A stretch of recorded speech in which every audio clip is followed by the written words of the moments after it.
toi, ici c'est Margot, bienvenue chez moi dans mon petit univers. Je vais faire un point aujourd'hui sur les 5 erreurs que je vois se faire autour des tirages de tarot, des erreurs que j'ai aussi pu faire moi-même et que j'ai appris à corriger ou j'ai appris à diversifier, en tout cas mon expérience. En fait là mon but c'est que tu chemines vers des lectures qui soient toujours plus percutantes, que tu puisses prendre toujours plus de plaisir avec ton outil tarologique, que tu puisses aller toujours plus loin dans la découverte de toi et de pouvoir aussi, à travers les tirages de tarot, aider les autres dans leurs difficultés, dans leurs questionnements. Et on y va tout de suite.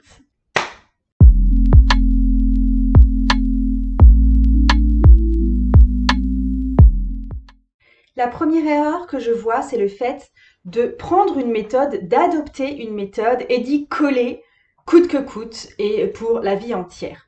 Je te donne l'exemple avec juste le fait de tirer les cartes, de choisir les cartes en fait. Souvent, la méthode traditionnelle, c'est battre les cartes. Alors, en plus, des fois, on se prend la tête sur ces histoires de main droite, main gauche.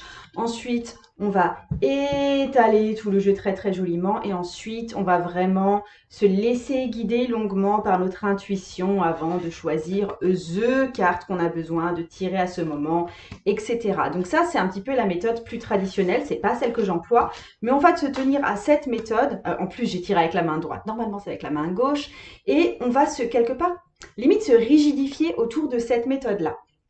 Pour moi, la méthode que j'utilise quasi tout le temps, c'est je bats, en me concentrant bien sûr, on va dire que j'ai terminé et ensuite je prends au haut de la pile les cartes les unes après les autres et par contre quand je fais ça, je pose déjà toutes les cartes face retournées et c'est qu'au fur et à mesure de mon tirage que je vais découvrir les cartes et voir vraiment ce qu'elles représentent.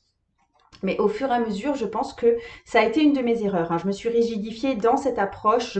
J'étalais juste plus jamais les cartes, ni rien du tout. Et je pense que c'est pas super bon, justement, de se rigidifier dans une approche particulière parce que ça manque au fur et à mesure de souplesse et de peps.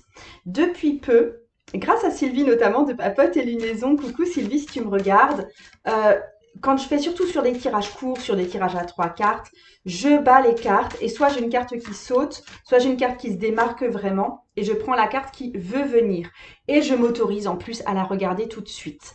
J'ai pas abandonné mon ancienne méthode pour autant que je conserve vraiment pour tout ce qui est tirage long notamment. Pour la plupart de mes tirages pour moi sont encore faits comme ça, mais je m'autorise de la souplesse. Ok. euh, et toi, je t'invite vraiment à aller explorer plusieurs méthodes. Alors, non seulement pour choisir les cartes, mais pour tout en fait. Pour les jeux que tu vas utiliser, comment est-ce que tu choisis tes jeux, comment est-ce que tu vas prendre la parole quand le tirage est fait, etc. Et au final, tu vas toujours voir qu'il y a 2 ou 3 techniques qui te plaisent le plus et qui vont revenir le plus souvent. Mais laisse-toi au moins cette souplesse de 2 ou 3 techniques. Je te donne aussi des méthodes peut-être plus inattendues, c'est que tu bats le jeu et ensuite tu vas chercher la carte dans le jeu qui va représenter alors soit le problème, soit ce qu'on veut atteindre, soit notre carte représentante. Par exemple, moi, ma carte représentante, la plupart du temps, c'est la reine de denier. Un problème, ça peut être par exemple un 5 de bâton parce qu'on est face à des disputes récurrentes, soit on veut atteindre par exemple le soleil parce qu'on veut avoir plus de lumière dans sa vie et de clarté dans sa vie, et on prend les cartes à partir de là. Je te donne l'exemple, je cherchais la carte du soleil. On va dire que je suis en train de chercher quelque chose de lumineux pour moi dans ma vie. Voilà, je trouve le soleil ici. Et toutes les cartes qu'il va y avoir à la suite, ça va être les cartes de mon tirage. Donc première carte, deuxième carte, troisième carte, etc.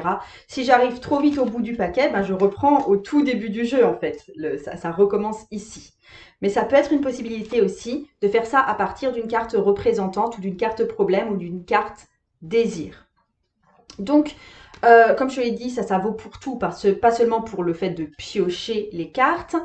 Euh, Tu peux aussi, par exemple, là où tu peux t'interroger sur est-ce que tu es en train de te rigidifier sur un principe ou est-ce que ce serait bien d'ajouter un peu de fluidité dans telle ou telle méthode, sur les types de lecture de tarot qu'on peut avoir. Je t'invite à voir une de mes toutes dernières vidéos qui parle des différents types de lecture de tarot parce que ça peut te donner d'autres perspectives et peut-être un peu plus d'ouverture au niveau du type de lecture que toi, tu procures peut-être aux autres personnes. L'invitation là, c'est juste de ne pas se poser de limites. Deuxième erreur que je vois, c'est le fait de ne jamais prendre de risques. Je pense que la pratique du tarot, comme absolument toutes les pratiques, demande de temps en temps de sortir de notre zone de connu pour pouvoir aller explorer d'autres territoires. Et justement, c'est ce qui va nous permettre de faire évaluer notre pratique au niveau du dessus, sur la marche du dessus. Par exemple, je te parle d'aller éventuellement proposer tes services à quelqu'un qui n'a pas d'attrait apparent pour les méthodes ésotériques. Par exemple, tu as un collègue avec qui tu discutes régulièrement, qui n'est pas spécialement perché spiritualité, mais tu vois qui bute à un endroit de sa vie et tu dis mais écoute, ça te plairait pas, moi tu sais que je lis un peu le tarot, tu veux pas que je te fasse un tirage sur cette question? Et mine de rien, il y a des chances qu'il accepte quand même si toi ça te tétanise complètement parce que du coup c'est pas une personne qui te l'a demandé, c'est pas une personne spécialement ouverte à ces méthodes non plus. C'est proposé à quelqu'un qui va peut-être te challenger un peu, type ton papa, etc. Donc prendre des risques à ce niveau-là. C'est simplement aussi peut-être se lancer dans des tirages pour les autres si tu n'as jamais pratiqué de tirage pour les autres personnes. C'est par exemple aussi aller lire le tarot avec un tarot justement qui te désarçonne un peu, qui te semble compliqué, qui te semble effrayant. Tiens, je te montre aujourd'hui un exemple, le Hush Tarot. Ça peut être le Hush Tarot qui te paraît un petit peu difficile d'accès et j'avoue qu'il est assez difficile d'accès. Ça rejoint notre peur d'être jugé, ça rejoint notre peur de faire mal, ça rejoint notre peur d'avoir honte, ça rejoint notre peur de nous planter, et c'est tout à fait normal tout ça. Mais là, je t'invite vraiment à sortir effectivement un petit peu de cette zone de connu, de prendre ça comme un jeu, comme une exploration, comme une découverte. La posture en fait de l'évolution tarologique, pour moi, c'est la posture de la curiosité et de la fraîcheur. Troisième erreur que je vois se reproduire et que j'ai pu faire moi-même évidemment, c'est de faire les mêmes tirages à chaque fois. D'accord? C'est souvent on a un type de tirage qu'on va pratiquer des fois au quotidien qui est toujours le même. Moi, je pratique un tirage particulier quand je fais mes propres libérations énergétiques et c'est toujours le même type de tirage. Alors, même si c'est pas un tirage à proprement parler, c'est plutôt une méthode, mais enfin, tu comprends mon point. Et au fait, si tu veux apprendre à faire ces libérations énergétiques avec le tarot, c'est ce que j'explique en fait, c'est ce que je t'enseigne dans ma retraite tarologique, parce que je suis en train d'organiser une retraite tarologique, je te mettrai le lien en dessous si tu veux en savoir plus. Bref, en fait, je t'invite déjà, si tu veux un petit peu diversifier ton expérience pour les tirages de tarot, je t'invite à choisir un tirage parmi ceux que je propose sur cette chaîne. Va farfouiller sur ma chaîne YouTube, je t'assure que tu trouveras plein de tirages de tarot que je donne assez régulièrement. Parce que en général, les tirages que je viens donner sur cette chaîne YouTube, si j'en parle, c'est que justement il y a une approche un peu différente à avoir. C'est que va y avoir une touche un petit peu originale qui enfin, je donne pas simplement des positions de tirage. Il y a un truc un petit peu en plus en général ou un jeu à faire avec les cartes. J'aime bien effectivement un peu élargir votre point de vue. Je t'invite aussi, là aussi pour élargir ton approche peut-être un peu rigide sur certains tirages de tarot, à participer à des tarot challenge qui vont là aussi changer ta perspective parce que ça t'emmène en fait en voyage avec la perspective d'un auteur autour du tarot qui va forcément un peu confronter ta perspective à toi. Et j'ai fait d'ailleurs là aussi une vidéo sur les tarot challenge que je t'invite à voir, je te mets la référence en dessous. Bref, ça te met le fait de te confronter à d'autres types de tarot, de tirage de tarot, ça te met dans une perspective de nouveauté. Ça te permet de sortir là aussi un peu de ta zone de connu ou de confort. Ça te permet de redécouvrir aussi tes jeux parce que tu vas voir des cartes dans des positions de tirage inattendues en fait, où tu n'avais pas l'habitude de lire ça de cette façon. Donc ça va te permettre de pouvoir relire certaines de tes cartes. Et en fait, pour moi, l'excellence, ça vient pas en fait du fait de répéter exactement la même chose. À un moment, si. En débutant, si. On répète exactement la même chose jusqu'à ce que ce soit vraiment acquis. Mais ensuite, pour passer à un prochain niveau, le but, c'est de pratiquer avec le même outil, mais en se laissant déstabiliser et en allant découvrir de nouvelles approches. J'ai encore une autre suggestion si tu veux là-dessus, c'est que tu pratiques ton tirage comme tu en as l'habitude et tu rajoutes une carte d'un autre jeu en plus qui va te dire quelle est la zone d'ombre que tu te caches à toi-même, quel est le message supérieur que tu dois recevoir par rapport à ce qui t'a été dit sur ce tirage, etc. Va rajouter une carte d'un autre jeu en plus, tu vas voir, ça va apporter une touche de lumière complètement différente. Je continue avec la quatrième erreur qui est pour moi d'aller acheter les jeux que tout le monde a et que tout le monde montre déjà en ligne, notamment sur Instagram, etc.